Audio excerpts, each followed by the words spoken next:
This is TLV1.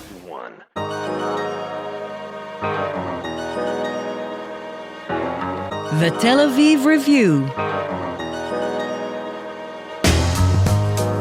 Hello and welcome to the Tel Aviv Review. I'm your host, Gilad Halpern. Every week we bring you conversations with authors about the books and research and other things that we like, and I would like to thank you, our dear listeners and Patreon subscribers, for supporting us. My guests today are two literary scholars from Bar Ilan University, and they are the founders of Writing on the Wall, an online platform for an open and diverse conversation, as well as founding co-editors of Balagan, a magazine of art, poetry, and perspective that launched earlier this year. Professor William Kolbrener and Ronit Eitan, hello and welcome to the Tel Aviv Review. Hey. Hi, nice to meet you. So let's start with the very evocative titles that you chose for your project. Balagan means chaos, obviously, and the writing on the wall has a certain ominous undertone to it. What were you seeking to convey? I think each one of the titles captures a place that we were when we began to create this platform, which we didn't really understand until at every moment it continues to evolve. Writing on the Wall, of course, is that verse from Daniel, and that sense that we have lost our ability to read. There's a beautiful Rembrandt, and what's terrifying about the way he represents that scene, it's not only that the king Belshazzar can't read, it's the people around him who relied upon him as their reader. And we have always just been committed really to reading as that's the baseline, really. So there is, of course, the political overtone, people not reading the writing on the wall. But we, I think, wanted to inflect it a little bit differently and provide a space for people to speak. I know Ronit is a novelist. We have many colleagues who are in the middle of projects. And I'm sure you know as well, Gilad, that it's very difficult to find the audience for those pieces now. And it's not only the authors, but it's the readers. Writing on the Wall was based on this idea that we really wanted to bring many, many voices together because we're committed to diversity of voices, not just the same people talking about it, but we're committed to that actuality and to enacting it. Mm-hmm. It developed into Balagan, which, and Ronit will tell you more about it, is really our curated the way we want to express ourselves by highlighting certain kinds of voices, by creating certain kinds of conversations.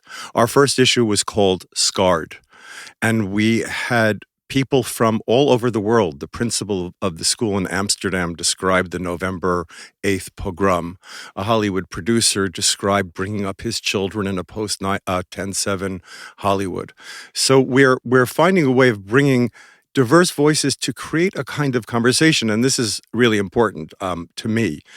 You know, Gilad, I'm a Miltonist, and John Milton, who's most famous for, of course, for Paradise Lost, he wrote something called Areopagitica, in which he provides a kind of model for the ideal community, and he's insistent that the only real unity there can be is one based upon difference.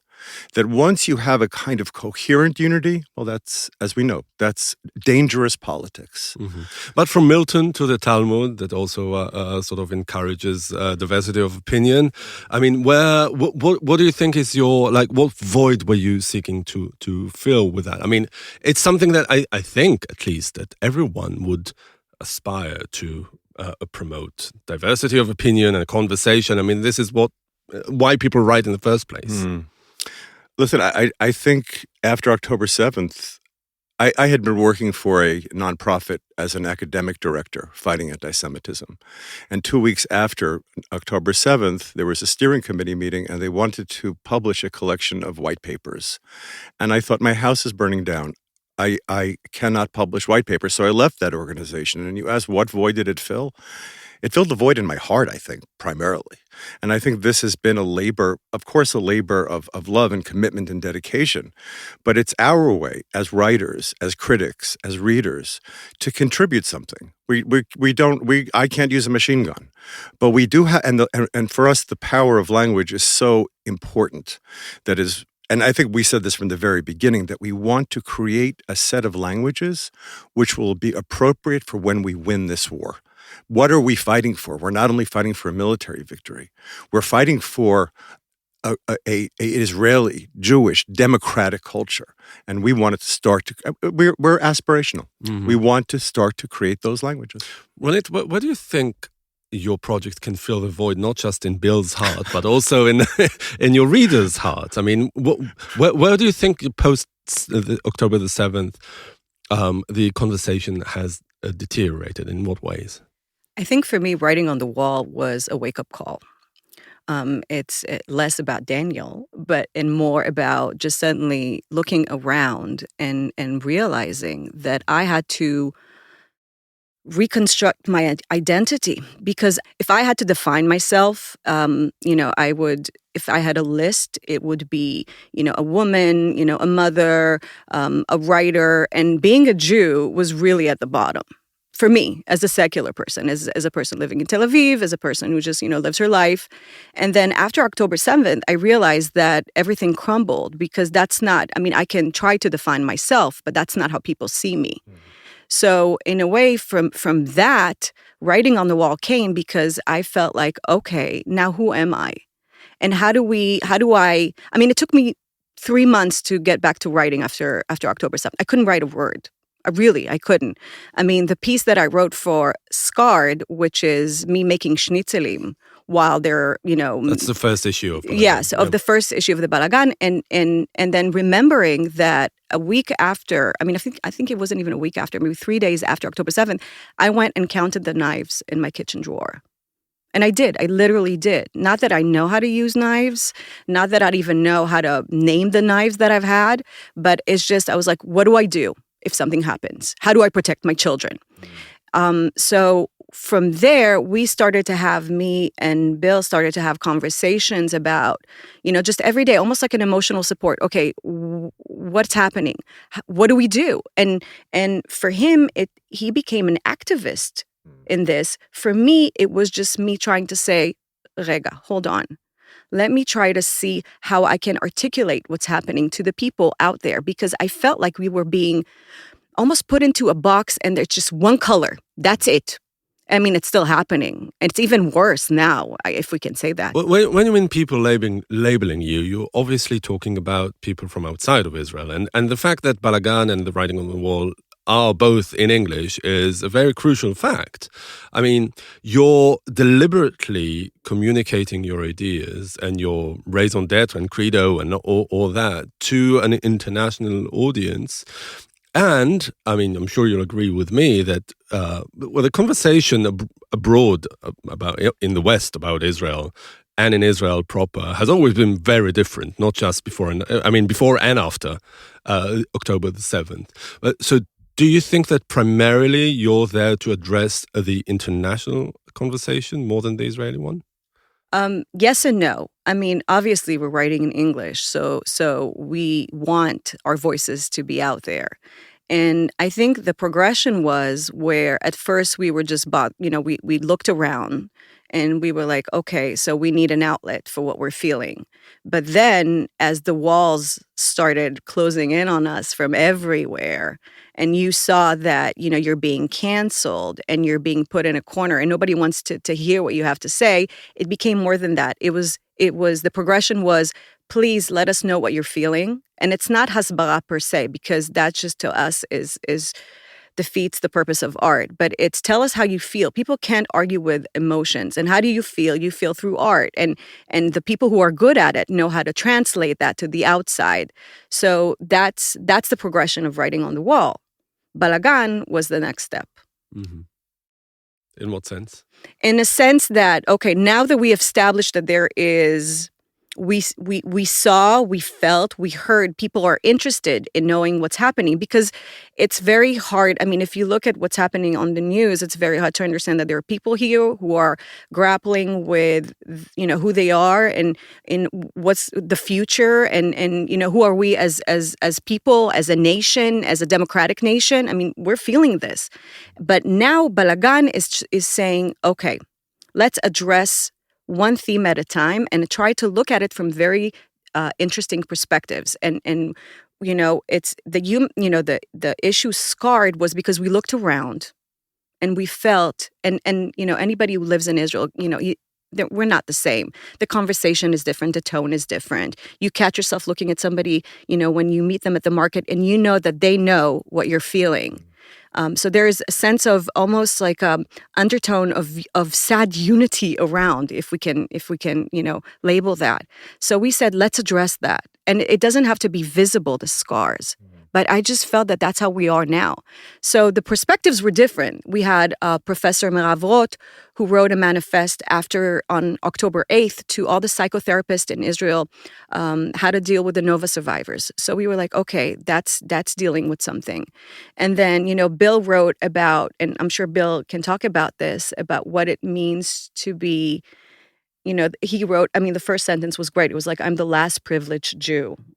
Right? If you want to talk about this, how you saw yourself scarred and how you felt that you were different.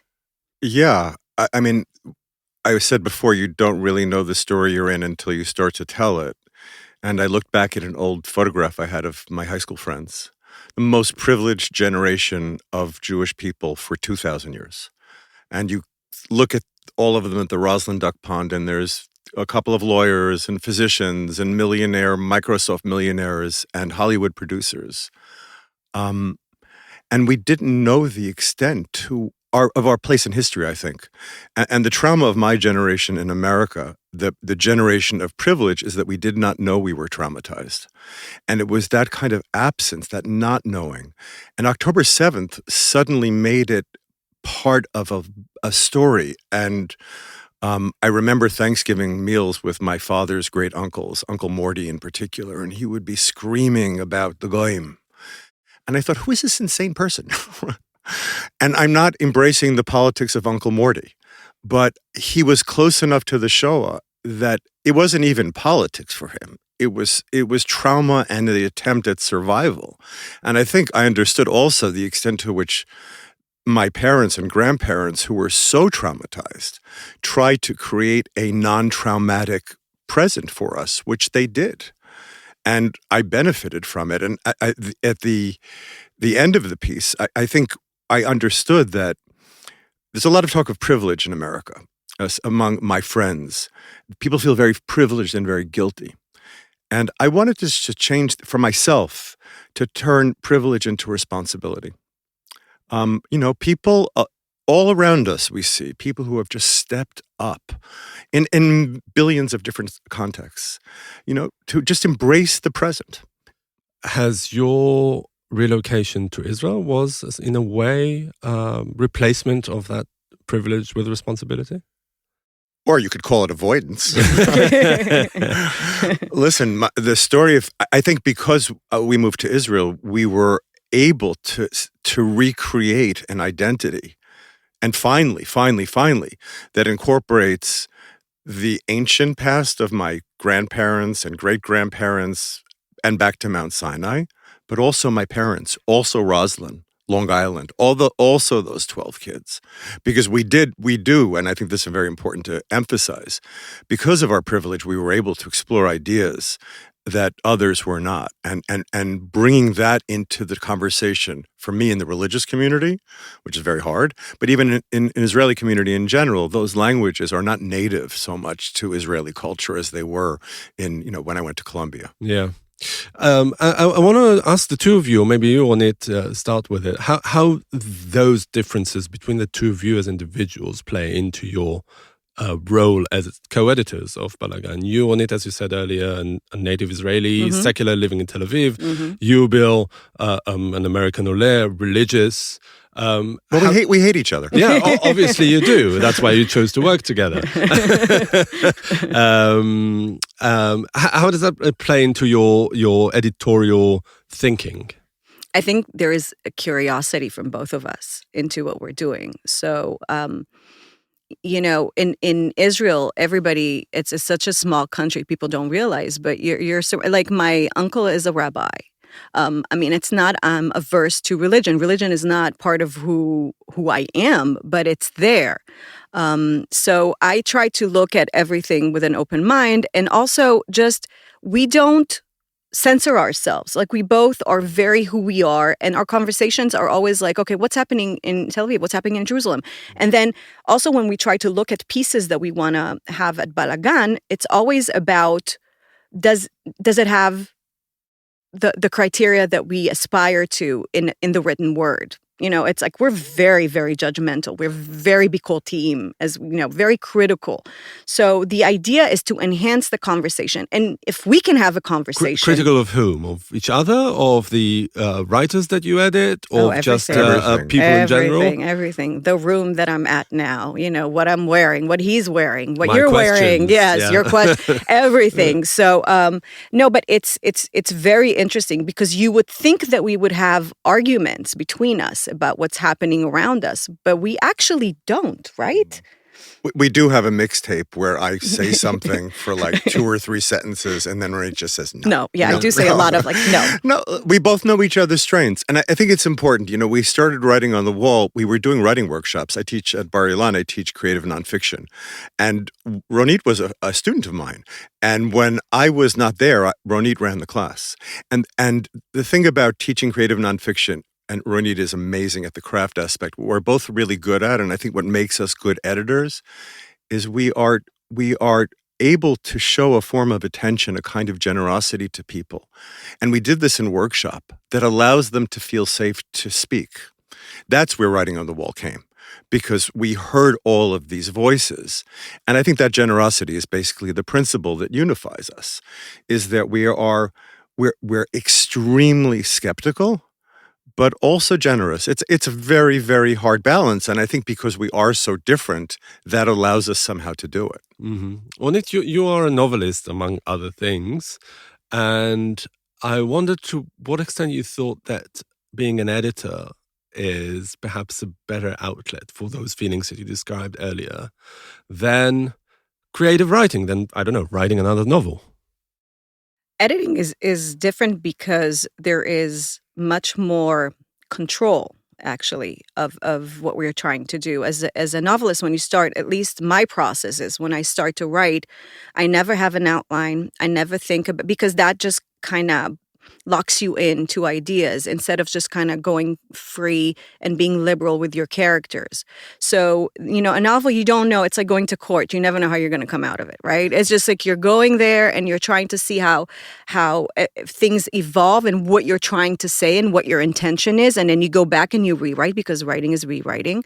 And editing is much more defined in a way that we go and we also ask people to write for us. So I say, okay, let's say for the humor issue that we're doing right now. I thought about, of course, having comedians, you know, an Israeli comedian and an American comedian talk about humor. And then I thought, okay, maybe let's have an historian who writes about, you know, just something academic about humor after the Holocaust, and then have, you know, a clown that, you know, a medical clown. So it kind of started, and of course we have the submissions where people send us stuff. So it's almost like a puzzle where you try to fit in a conversation where you go in and you're like, oh, I never thought about humor that way. So it's not jokes per se, even though we will have jokes, because we must have jokes. You know, Gilad's jokes are going to be in there. I contributed one joke to the next issue of Balagan, which will be dedicated to humor. And I want to go back to that in a second, but first, perhaps ask you, Bill. Yeah. It's not another journal of ideas, of which there are many. Mm-hmm. How do you see the difference between, because the writing is very contemporary, a lot about personal experiences, about people's worldview and how it's changed and evolved before, after, and to what extent because of the 7th of October. Where do you see the difference? So here's a true academic confession. I've been writing this book on the 18th century. I had 4 articles, all of which were rejected. That's got to be a record, not write, revise, and resubmit. And I thought, you know, I'm an established scholar. And the reason is that I was trying to fit in, this is even before October 7th, too much of myself. I was using Joseph Addison and Shaftesbury and Mary Astell to express myself. All scholars really do this. Scholarly books are always personal, as you know. But I felt that I wanted to be able to write about the things that really move me. So for the humor issue, I'm going to be writing on the clown in Shakespeare, the fool in Shakespeare. And I want to do it in a way that not only the academics around me will read it and find it interesting, but the things that are really interesting about Shakespeare, it's strangely enough, it's not what gets published. So I've written a couple of pieces on Rembrandt, just because that for me becomes the vehicle through which I can express myself. So we've been asking people to write about what they love and to write it in a way that they don't feel limited by academic conventions, which can become increasingly really repressive because there's only so many things you can say. So in a way, it's a collective journal, isn't it? Mm. It is, but it's also very intentional. So it goes back to writing on the wall, where we're saying, yes, I mean, it's connected to it because it is, at the end of it, it brings the voices of the people around us, of the people who are like us in a way, and just saying, your hasbara is that you have a voice. People are trying to shut you down, trying to silence you. So no, you have a voice, but then take it from there and try and say something interesting. I'm always reminded by a professor of mine who said, if you don't have anything interesting to say, just, don't write. So have something interesting to put out there, and then it will fit somewhere in either writing on the wall or in Balagan. I mean, Balagan is chaos, but it's our chaos. Right? Mm-hmm. I mean, Israel is our chaos. We're not trying to put order to it because that's not who we are. But we are trying to just kind of show every element of that chaos. Join us. Look at, read us, join the conversation. Understand. I think that's our motto, right? So the first issue was called Scarred, mm-hmm. and it's pretty self-explanatory why. I mean, the first one after the 7th of October and grappling with the aftermath of that. And the second one will be dedicated, as you said, to humor. I mean, it's quite a radical shift. Yes. And Bill just talked about how his academic experience and thinking as an academic informed his approach to Balagan, but that applies also to you on it, because humor, in a way, is a feature of your academic research. It is, and I'm obsessed about humor and wit, obsessed, and I dissect it from every angle, and that's what my PhD will be about. I mean, it's early 20th century, and it's female, writers, but it's, to me, the idea of, and this is what Bill was saying as well, the idea of structure. I mean, humor is so layered, and it can be attacked from so many other places that you need to, I mean, yes, it's truth-telling, and yes, it's a form of resilience, and yes, it's dark humor to just kind of uncover what's happening around, but it's a way of communication. And it also has, which I love, it's that level of entertainment on top of it. People, it's like I always say, people don't like to be lectures, people don't like to learn, but you have to do it in a way that is nice. And so that's what we're trying to do as well. That entertaining bit is so important in every conversation, so that's right. That's I'll put it in Aristotelian terms. It's you can only teach through a certain kind of delight. And that is, we started off when in the early months after October 7th, I wanted to educate, and Ronit wanted to entertain, and we've come together because it really, and that's what Balagan is in the nerd history. We're part of the idea of literature that goes from Aristotle to Sir Philip Sidney, that talks about, yes, literature, it teaches. It's not didactic. It doesn't hit you over the head. And that's why we're, I wouldn't say we're apolitical, but we like to avoid the kinds of politics that stop conversations. Because very often that's what happens, is the political perspective is first of all, it's a defense mechanism. And good writing requires really kind of leaning into one's vulnerability, understanding oneself in relationship to others. So we're trying to create a community where those kinds, and a non-defensive environment encourages voice. in others. And voice is not a simple thing. Mm-mm. It is not a simple Mm-mm. thing. Mm-mm. I think it's the hardest thing. Yeah. And it's when we started at the beginning of Writing on the Wall, we had workshops because we wanted pieces to come in. So we had workshops of like between 8 to 12 people, and Who were the participants? people from all over. It was. I mean, of course, some of it were people that we knew, but then we started getting all kinds of people from everywhere. And the first one we did, I mean, we did about just voice, and we used Didion, of course, the crab, and then afterward we did one on humor, and we read Foster Wallace. Right. So just the Joan Didion, I'm sure you know it, Gilad, the classic essay on keeping a notebook, and what we wanted to and Joan Didion, she says in this piece, I don't know if we had cracked crab that August in Vermont, but for her that cracked crab was this resonant image, and I think this is what we encourage. That resonant image is, if you focus on the image, that's when you get to say something interesting. The people who start out with the universal, that's just boring. But it is through the cracked crab and we ask people to think of their own cracked crabs. So that's exactly what I was going to ask. What is your cracked crab? Oh, mine was the beet. After October 7th, I started. I'm very good at chopping. The beet? Yeah, the beets. Yes, the vegetable. Okay. I'm very good at chopping. So I didn't know what to do, and I started. How I started buying vegetable from the the farmers from Otefaza. So I kept buying stuff. My kids don't eat vegetables, but I had my refrigerator was full of root vegetables and beets in particular. And I remember trying to and I couldn't eat for like a month also because everything was just high anxiety. And I started cooking with beets, and I just remember my hands becoming purple and it was staining. And I just remember that image. To me, that was the cracked crab. And I think when I think on October 7th, I think of knives and beets. So it's, that's what we tried to get people to do, to just pick something and then have that. I mean, with Foster Wallace, we found this fabulous piece that he wrote after 9/11, right, about the flag. Wonderful. So we asked people, write something about, take something big, write something small about it, or take something small and write something big about it.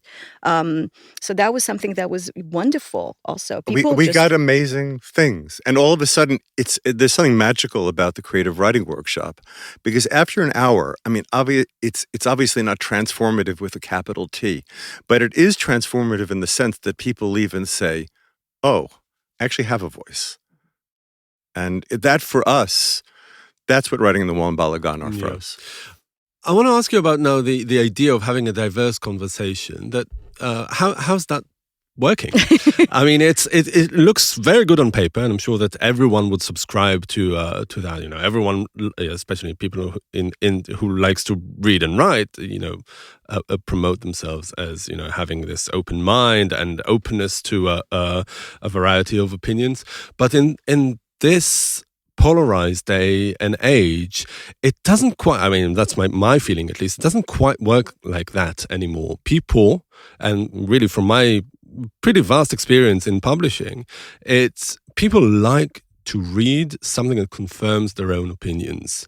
And if you look at big newspapers and magazines that used to subscribe to that principle of a variety of, a plurality of voices, they've gone in have turned monochrome. In a way. And that's not just, I mean, it's also for commercial reasons, I'm sure. And I see that about the things that I've edited and published, and even episodes of this podcast, that those that have a very clear and unidimensional political agenda are much more popular than something that is as ecumenical as you and I are trying to promote. What are your views on that? That's one of, I think, the reasons that our audience, on the one hand, is larger, but it's also more problematic because we don't provide the monochrome. We want to surprise people. And if you look at Scarred and you pick it up, it's a beautiful thing. Ronit didn't mention the illustrators and photographers and artists that we have. So that the multiplicity of perspectives is not so much. It's the multiplicity of perspectives that complete each other. And I said before that we don't encourage politics because it's the political perspective that gets people's back against the wall. That's where conversation stops. I think our pieces are political in ways that it has to kind of be fleshed out. And that, of course, is the most interesting kind of politics. We talk, when I teach Virgil, for example, at Bar Ilan, at the university I teach here, some people say that Virgil is merely propaganda. Of course, he's not, because we're reading him for 2,000 years. In fact, Virgil is probably the greatest anti-war poem, his Aeneid, ever written. But because of the world that you describe, which is monochrome, well, then Virgil has to be the poet of empire. So we're looking at poetry as a way to kind of liberate language and liberate voice. And our politics are we believe in a democratic future of Israel. I'm much more naive in a way where I think we're good, so we'll make it. That's the spirit. All right, Bill Kolbrener, Ronit Eitan, thank you very much for joining us today and talking about your important work at the Writing on the Wall and Balagan. Look out for the next issue of Balagan about humor, which will be out pretty soon, right? When is it out? Beginning of April. Beginning of April. Thank you very much. Thanks so much. Thank you so much. And also many thanks to Itai Shelem, the manager of TLV1 Studios, and to you, our loyal listeners and Patreon subscribers. See you again next time.